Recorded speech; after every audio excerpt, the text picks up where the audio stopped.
ஜெய் சாயிராம். ஜெய் ஜெய் சாயிராம். என் அன்பு குழந்தா, அதிர்ஷ்டம் அடிக்கும் நல்ல நேரம் உன்னை நெருங்கி இருக்கிறது.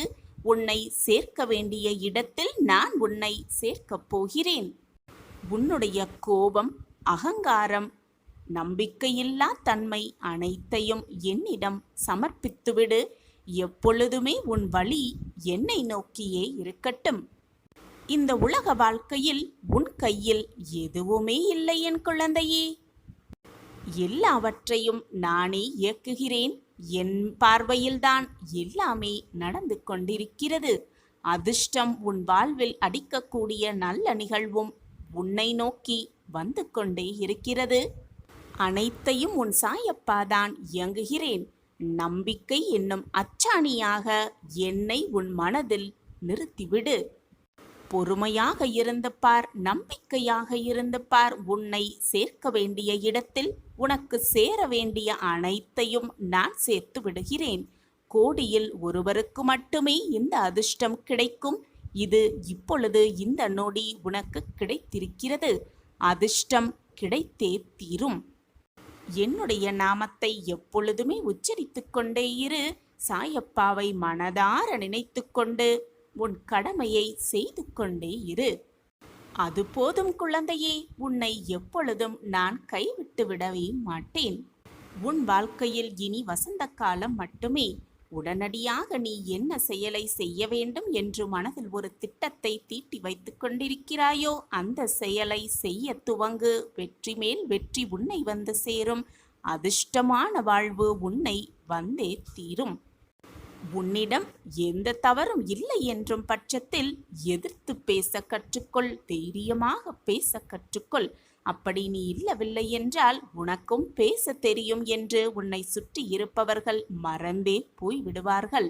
உன் பக்கமும் நியாயம் இருக்கிறது என்பதை உன்னால் தான் உணர்த்த முடியுமே தவிர மற்றவர்கள் உனக்காக வந்து வாதிட முடியாது. அதிகமாக விட்டு கொடுத்து போகிறவர்களிடம் உன்னுடைய கோபத்தையும் திமிரையும் காட்டி நினைக்காதே. அதைவிட ஏன் நமக்காக அவர்கள் விட்டு கொடுத்து போகிறார்கள் என்று சற்று சிந்தனை செய்து பார்க்கலாமே. மற்றவர்கள் என்ன நினைப்பார்களோ ஏது நினைப்பார்களோ என்று உனக்கு யோசனையே வேண்டாம். உன் வாழ்க்கையில் உன் மனதிற்கு எது நல்லது என்று உனக்கு தென்படுகிறதோ, உன் மனதிற்கு சரி என்று எது உனக்கு உணர்த்துகிறதோ அதை மட்டுமே நீ செய்தால் போதும். மற்றவர்களுக்காக உன் வாழ்க்கையை மாற்றிக்கொள்ள எண்ணாதே. கடந்த கால சோதனைகள், கடந்த கால தோல்விகளை நினைத்து நினைத்து வருந்தாதே. அதிலிருந்து என்ன கற்றுக்கொண்டாய் என்பதை நன்றாக தெளிவாக சிந்தனை செய்து கொண்டு சந்தோஷமாக உன்னுடைய புதிய அத்தியாயத்தை துவங்கு. கோடியில் ஒருவருக்கு மட்டுமே அதிர்ஷ்டம் கிடைக்கும். அது உனக்கு இப்பொழுது இந்த மங்களகரமான நாளில் கிடைத்திருக்கிறது. ஏனென்றால் நீ என்னுடைய பொக்கிஷம். நான் தேடி கண்டுபிடித்த பொக்கிஷம். என்னுடைய அன்பான பிள்ளை நீ. எதை நோக்கி உன்னுடைய இலக்கு என்ன என்பதை முதலில் தெளிவாக முடிவு செய்துவிடு. இலக்கை நிர்ணயம் செய்யாமல் நீ என்னதான் போராடினாலும் அதற்கான வெற்றி உன்னிடம் வந்து சேராது. முதலில் இலக்கை தெளிவாக மனதில் பதிய வைத்துக்கொள். எதை நோக்கி செல்கிறாய், எதற்காக செல்கிறாய் என்பதை முதலில் முடிவை எடுத்துவிட்டு உன் பயணத்தை துவங்கு. வழியில் என்ன தடைகள் வந்தாலும், என்னதான் தடங்கல்கள் வந்தாலும் எனக்கு துணையாக என் அப்பா இருக்கிறார். 8 திசையிலும் இருந்து என்னை பார்த்து கொண்டிருக்கிறார். எது நடந்தாலும் என் அப்பாவின் பார்வையில்தான் நடக்கிறது. நான் பயப்பட எனக்கு எதற்கு பயம் என்று மனதாரையும் வாயாலையும் சொல்லிக்கொண்டே உன்னுடைய நினைத்த இலக்கை நோக்கி உன் பயணத்தை செய்து கொண்டே இரு. போராடிக்கொண்டே இரு. முன்னேறிக்கொண்டே இரு. வாழ்க்கையை வென்று காட்டலாம் வா என் பிள்ளையே. போராடி போராடி ஒரு விஷயத்தை அடையும் பொழுது அதிலுள்ள ஒரு அர்த்தமுள்ளதாகவே மாறிவிடும். அப்பொழுதுதான் வாழ்க்கையின் அர்த்தமும் புரியும். முயற்சி செய்து செய்து தவறான போன செயல்களை ஏற்றுக்கொள்ள மனதை பக்குவமாக வைத்துக்கொள். ஏனென்றால் தவறுகளினால்தான், தோல்வியினால்தான் பாடங்களை, வாழ்க்கை பாடங்களை மிக தெளிவாக கற்றுக்கொள்ள முடியும். அந்த பாடங்களே வாழ்க்கையில் வெற்றியை உனக்கு சாதகமாக்கும். தோல்வியே வெற்றியின் முதல் படி. தோல்வியைக் கண்டு மனதை சறுக்கிக் கொள்ளாதே. இவ்வளவுதான் வாழ்க்கையா என்று உன் மனதை நீயே தனிமையாக எண்ணிக்கொள்ளாதே. எதற்குமே மனதை போட்டு குழப்பிக் கொள்ளாதே. சிக்கல் வந்து விட்டதே என்று மனதை போட்டு குழப்பிக்கொண்டு புலம்பித் தவிக்காமல் அதை எது வருகிறதோ அதை அப்படியே ஏற்றுக்கொண்டு வாழ பழகிக்கொள். துன்பமாக இருந்தாலோ இன்பமாக இருந்தாலோ அதை அப்படியே ஏற்றுக்கொண்டு வாழ பழகிக்கொண்டாலே ஏமாற்றத்தை முற்றிலுமாக தவிர்த்துவிடலாம். எதையுமே ஆழமாக சிந்தித்து உனக்கு வந்திருக்கும் பிரச்சனைகளை தீர்ப்பதற்கான வழிகளை ஆழமாக சிந்தித்து அதற்கான முயற்சிகளை செய்து கொண்டே இரு. அதற்கான வழிகளை தேடிக்கொண்டே இரு. உன் பிரச்சனைக்கு நிச்சயமாக ஒரு தீர்வு இருந்தே தீரும். தீர்வே இல்லாத பிரச்சனைகளை இறைவன் உருவாக்குவதே இல்லை. அதே போல உன் பிரச்சனைக்கும் நிச்சயமாக ஒரு தீர்வு இருக்கும் என்பதை மனதார நம்பு. நான் உனக்காக எப்பொழுதுமே இங்கு வேலை செய்து கொண்டிருக்கிறேன். என்னை மீறி உன் வாழ்க்கையில் எதுவும் தவறாக நிகழாது. நிகழும்படி நான் விட்டுவிடவும் மாட்டேன். உன் வாழ்வில் எல்லாமே இனி சுகமாக நடக்கப் போகிறது. நீ கேட்டதெல்லாம் உனக்கு கிடைக்கப் போகிறது. நீ நினைத்தது எல்லாமே உனக்கு நடக்கப் போகிறது. தேவையில்லாமல் மனதை வருத்தி கொள்ளாதே. நீ உன் வாழ்க்கையில் தத்தளித்து கொண்டிருக்கிறாய் என்பதை நான் நன்கு அறிந்து கொண்டுதான் இப்பொழுது அதிர்ஷ்டத்தை உன்னிடம் சேர்ப்பதற்காக வந்திருக்கிறேன். உன்னை எனது கரம் கொண்டு இறுக பிடித்து காப்பாற்றிக் கொண்டுதான் இருக்கிறேன். உனக்கான அதிர்ஷ்டத்தை உன்னிடம் கொண்டு வந்து சேர்க்கும் வேலையை நான் எப்பொழுதும் நிரந்தரமாக செய்வேன். வாழ்வில் நீ உச்சத்தை நிச்சயமாக அடைவாய். இன்னும் நீ கடந்து போக வேண்டிய தூரம் கொஞ்சம்தான் இருக்கிறது. வாழ்க்கையில் நீ பயணிக்கும் ஒவ்வொரு நாளும் ஒவ்வொரு பக்கங்கள் என்பதை முடிவு செய்து கொள். அவற்றுள் சிரிப்பு, கண்ணீர், சந்தோஷம், கோபம், இன்பம், துன்பம், கஷ்டம், வெற்றி, தோல்வி, ஆசை, நல்லது கெட்டது என எல்லாம் நிறைந்துதானே இருக்கும். அந்த பக்கங்களில் நீ மட்டும் இடம்பெற மாட்டாய். உன் எல்லா உறவுகளும் கதாபாத்திரங்களும் அதில் இடம்பெறத்தான் செய்யும். அவர்களால் உனக்கு கிடைத்த அன்பு, கிடைக்காத அன்பு, நிலையில்லாத அன்பு, உண்மையான அன்பு என பல பரிமாணங்கள் இடம்பெற்று கொண்டுதான் இருக்கும். அவை உணர்த்தும் புரிதல் ஒரு அன்பு விலகும் போது ஏற்படும் வலி, ஒரு அன்பு கிடைக்கும் போது ஏற்படும் சந்தோஷம் என பல வர்ணங்கள் கொண்டதுதான் வாழ்வு. இவற்றையெல்லாம் அனுபவிக்க விரும்பவில்லை என்றாலோ, அனுபவிக்க விரும்புகிறேன் என்று நீ சொன்னாலோ இவை ஒன்றும் உன் கையில் இல்லை. யார் யார் உன் வாழ்க்கையில் அமைய வேண்டும் என தீர்மானிப்பது உன் சாயப்பாதானே. இதற்கும் எவற்றுக்கும் நீ காரணமே இல்லை. உனக்கு நன்றாக புரிகிறதா? உன் அப்பாவின் வாக்கு உனக்கு புரிகிறதா? புரிந்து கொண்டு அதன்படி வாழ பழகிக்கொள். அதிர்ஷ்டம் உன் பக்கம் இருந்து கொண்டே இருக்கும். நான் அமைதியாக இருந்து விடுவேனா? இதோ இப்பொழுதே ஷீரடியிலிருந்து கிளம்பி விட்டேன். சர்வ நிச்சயமாக உனக்காக படைக்கப்பட்டது எல்லாமே உன்னிடம் வந்து சேரும்படி நான் சேர்த்து வைப்பேன். பிள்ளையே, உன்னுடைய வேண்டுதலை நிறைவேற்ற வேண்டுமென்றால் அதற்கு பல விஷயங்களை மாற்ற வேண்டியதாகி உள்ளது. ஆனால் அதை நானே முன்னின்று செய்ய வேண்டும். என் பிள்ளையின் ஆசையை நிறைவேற்றுவதற்காக, என் பிள்ளையின் வேண்டுதலை நிறைவேற்றுவதற்காக நானே புறப்பட்டு விட்டேன். உன் வாழ்க்கையில் உன்னுடைய பிரார்த்தனையை பலிக்க வைக்க, உன்னுடைய வேண்டுதலை நிறைவேற்ற இதோ நானும் கிளம்பிவிட்டேன். இனி என்னுடைய சாணக்கிய ஆட்டத்தையும் உன் வாழ்க்கையில் என்னால் நிறைவேற்றப்படும் நல் மாற்றங்களையும் பார்த்து நீ வியக்கப் போகிறாய். ஆச்சரியத்தில் திக்குமுக்காடப் போகிறாய். உன்னுடைய நல்ல எண்ணத்திற்காகவும் தீவிரமான நம்பிக்கைக்காகவுமே உன் அப்பா உன்னுடைய வேண்டுதல் அனைத்தையும் நிறைவேற்றி கொடுக்கப் போகிறேன். சாயிநாதரே, நான் எதிர்பார்த்தது இது நாள் வரை எனக்கு கிடைத்ததே இல்லை. நான் எதிர்பார்த்து காத்து கொண்டிருப்பது இது நாள் வரை என் வாழ்வில் நடந்ததாகவே எனக்கு தெரியவில்லை. என்னை சுற்றி இருப்பவர்கள் எல்லாருமே சந்தோஷமாகவும் நிம்மதியாகவும் வாழ்ந்து கொண்டிருக்கும் போது என் வாழ்க்கையில் மட்டும் பிரச்சனைக்கு மேல் பிரச்சனை, ஒரு பிரச்சனை முடிந்தால் அடுத்த பிரச்சனை தானாகவே வந்துவிடுகிறது. அந்த பிரச்சனைக்கான என்ன தீர்வு என்று நான் சிந்தனை செய்யும் பொழுதே அடுத்த பிரச்சனை என் வாழ்க்கையில் நுழைந்து விடுகிறது. ஏன் என் வாழ்க்கையில் மட்டும் இத்தனை போராட்டங்கள்? நான் செய்த கர்மாவின் படிதான், எவருக்குமே பாவ புண்ணியத்தின் படிதான் இன்பமும் துன்பமும் மாறிக்கொண்டு வந்து கொண்டேதான் இருக்கும் என்று கூறிக்கொண்டே இருப்பீர்களே சாயிநாதரே. அப்படியென்றால் நான் புண்ணிய காரியம் எதுவுமே செய்யவில்லையா? அதனால்தான் போராட்டத்தை மட்டுமே நான் ஏற்றுக்கொண்டிருக்கிறேனா என்று நீ கேட்கும் கேள்வி எனக்கு புரியாமல் இல்லை என் பிள்ளையே. உன் வாழ்க்கையை நன்றாக யோசித்துப் பார். சற்று உன் வாழ்க்கையின் பிற்காலத்தை சிந்தித்துப் பார். எவ்வளவு பெரிய போராட்டமாக இருந்தாலும் நிச்சயமாக அதற்கும் ஒரு தீர்வு இருக்கும். தீர்வே இல்லாத பிரச்சனையை இறைவன் உருவாக்குவதே இல்லை.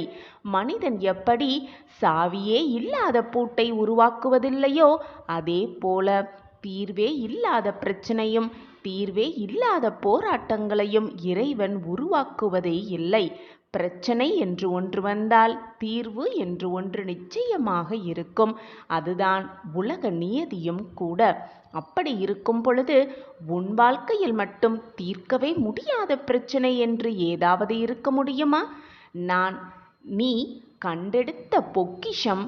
உன் வாழ்க்கையில் அப்படி நிரந்தரமே இல்லாத தீர்வே இல்லாத பிரச்சனையை பார்த்து கொண்டு உன் சாயப்பா அப்படியே இருந்து விடுவேன் என்று நீ நினைக்கிறாயா? உன் வாழ்க்கையில் எவ்வளவு மகிழ்ச்சி, எவ்வளவு சந்தோஷத்தை அனுபவித்திருக்கிறாய் என்பது நீ வேண்டுமானால் மறந்திருக்கலாம். ஆனால் உன் சாயப்பா அதை எப்பொழுதும் மறக்கவே மாட்டேன். எவ்வளவு சந்தோஷத்தையும் எவ்வளவு இன்பத்தையும் நீ அனுபவித்திருந்தாய்.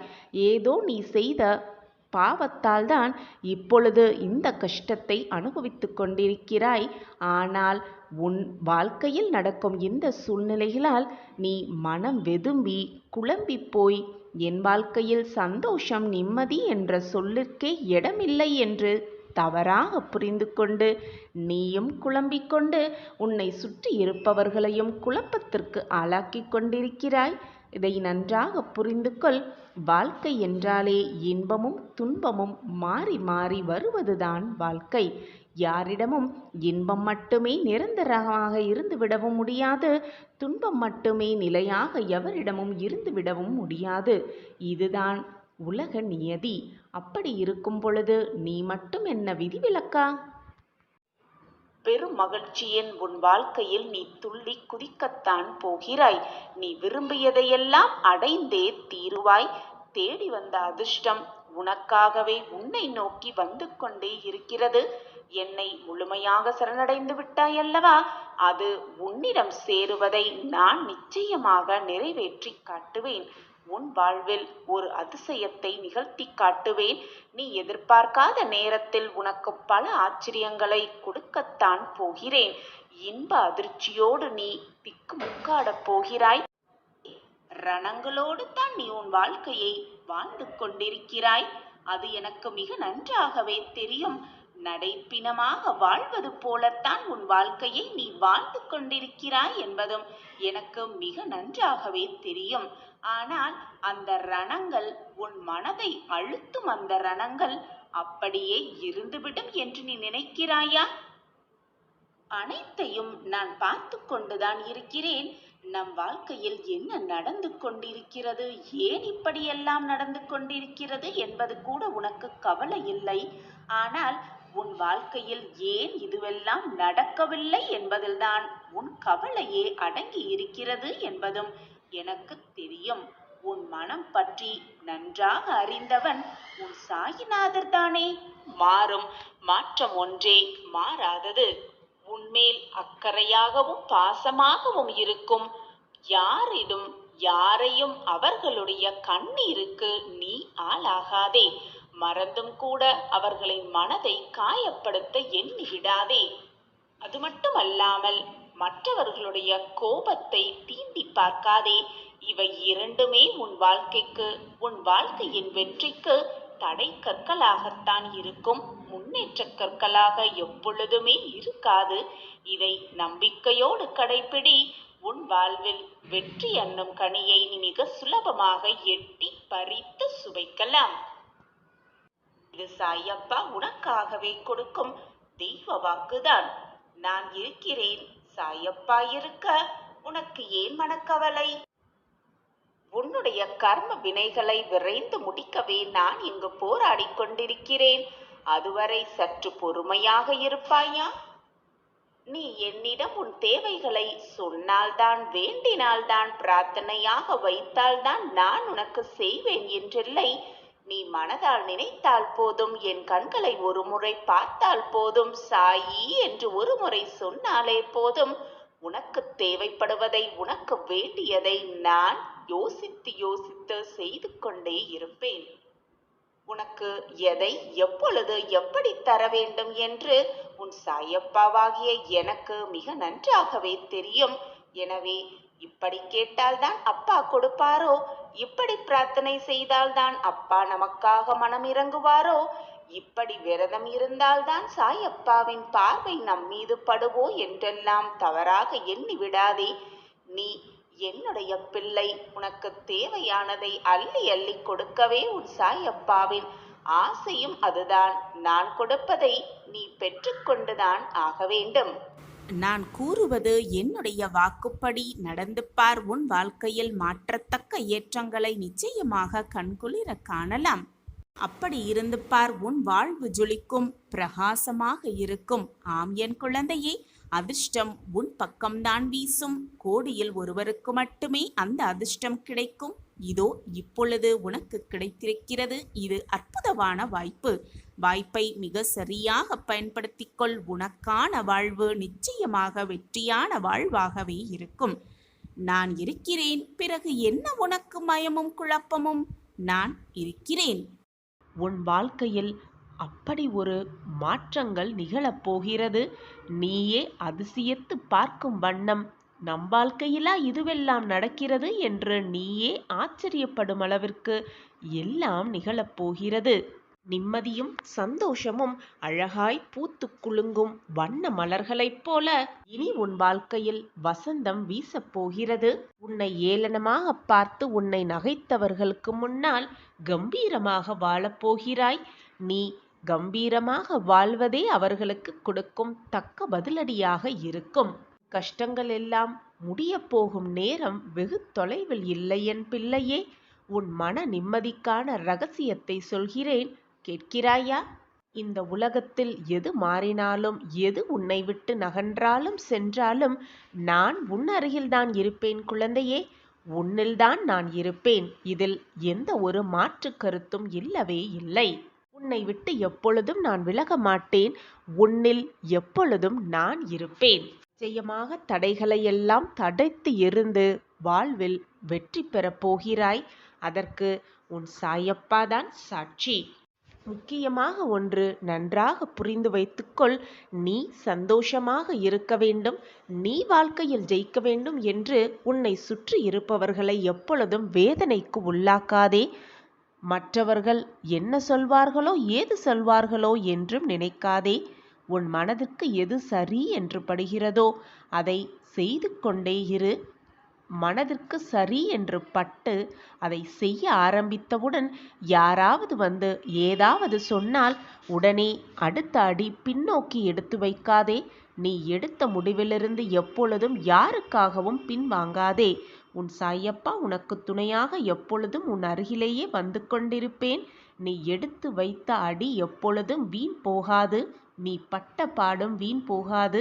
நீ பட்ட துன்பங்களும் வீண் போகாது. உனக்கு துணையாக உன் அப்பா இருக்கும் பொழுது எதற்குமே கலங்காதே. வீர நடை போட்டுக்கொண்டே இரு. வெற்றி நிச்சயம். வாழ்க்கையை வெல்லலாம் வா குழந்தையே. உன்னை சுற்றி இருப்பவர்களிடம் உன்னுடைய சிரித்த முகத்தை தவிர வேறு எதையுமே அவர்களிடம் காட்டாதே. நீ சோகமாக இருக்கிறாய், நீ வருத்தமாக இருக்கிறாய் என்று தெரிந்தால் உன்னை சுற்றி இருக்கும் சில பேர் மேலும் உன்னை வேதனைப்படுத்த என்ன செய்யலாம் என்று ஆராய்வார்கள்.